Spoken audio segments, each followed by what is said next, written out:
The Vanishing Minute. At 2:17 a.m., a hallway camera continued recording exactly as it always had. The fluorescent lights hummed. The walls didn't shift. The feed didn't cut.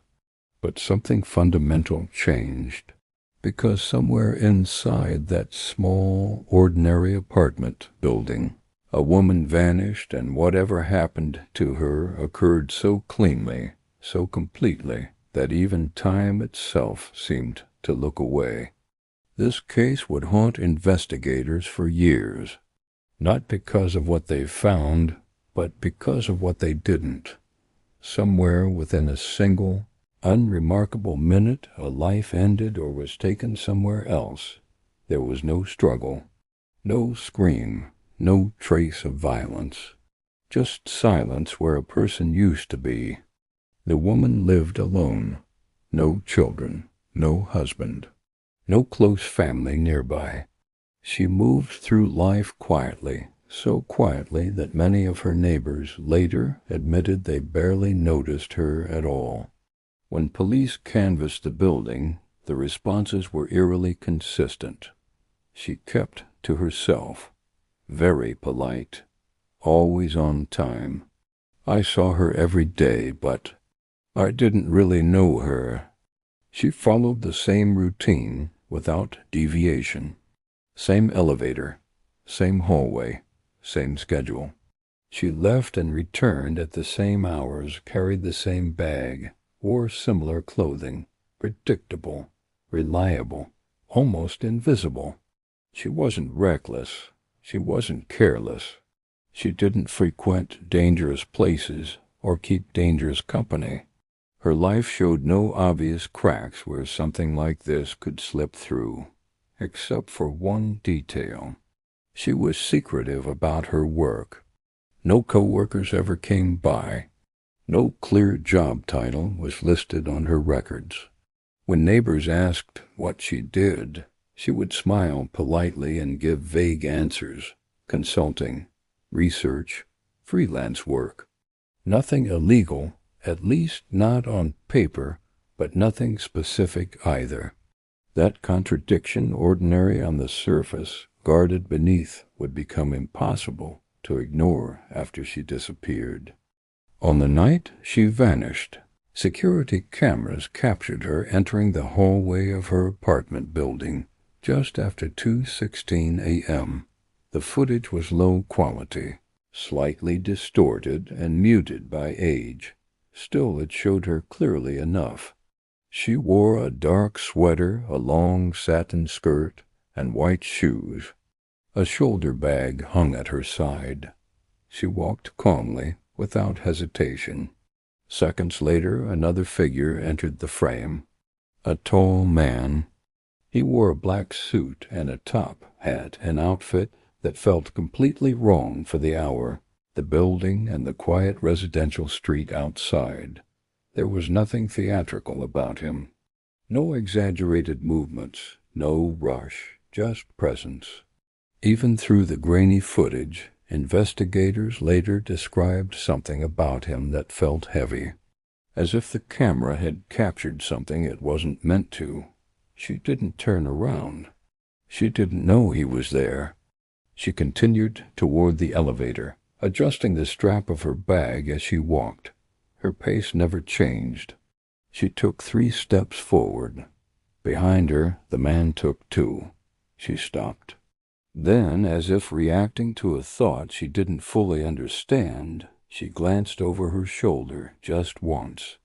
The man did the same, almost like a reflection, almost like he was following rules she couldn't see. He tipped his hat, slowly, politely, deliberately. The elevator doors opened.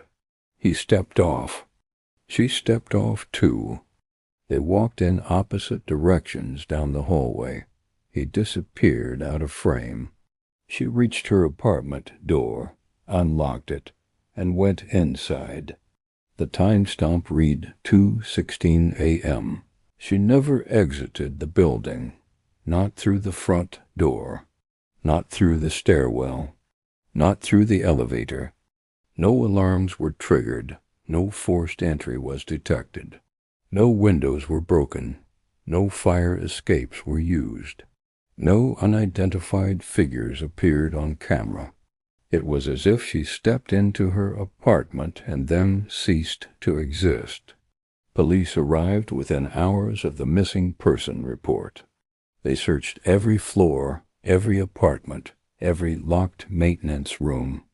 They opened electrical closets, inspected vents, checked trash chutes, and lifted ceiling panels. No sign of her. No sign of a struggle. No sign that anyone else had been there. But inside her apartment, the stillness felt wrong. Her phone charger was unplugged, the cable hanging loosely from the outlet. One shoe sat neatly by the front door. The other lay in the living room as if it had been kicked off mid-step. On the kitchen counter sat a cup of tea half-finished, stone cold. She hadn't packed clothes. She hadn't taken toiletries. She hadn't taken documents. Whatever happened to her, it wasn't planned. The timeline didn't add up. At 2:16, she entered her apartment. At 2:19, the hallway camera showed nothing. No exit. No movement. Just an empty corridor. 1 minute the cameras never recorded.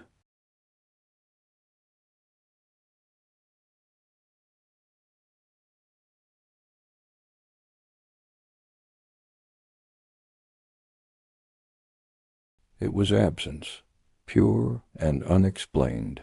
Investigators replayed the footage again and again. Frame by frame, pixel by pixel, they slowed it down, enhanced the contrast, increased the brightness, amplified the audio to maximum levels.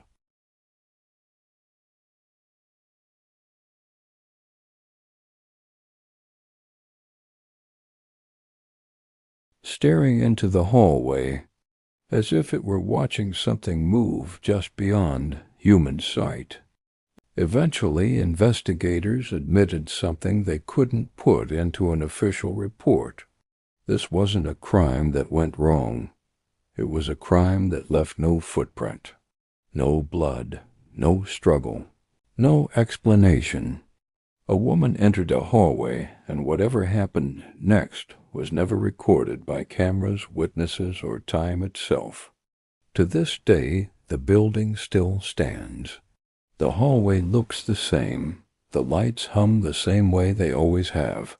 And one question remains unanswered. What happened between 2:17 and 2:18? 1 minute erased, one life gone, and a hallway that still waits silent, patient for one door to open.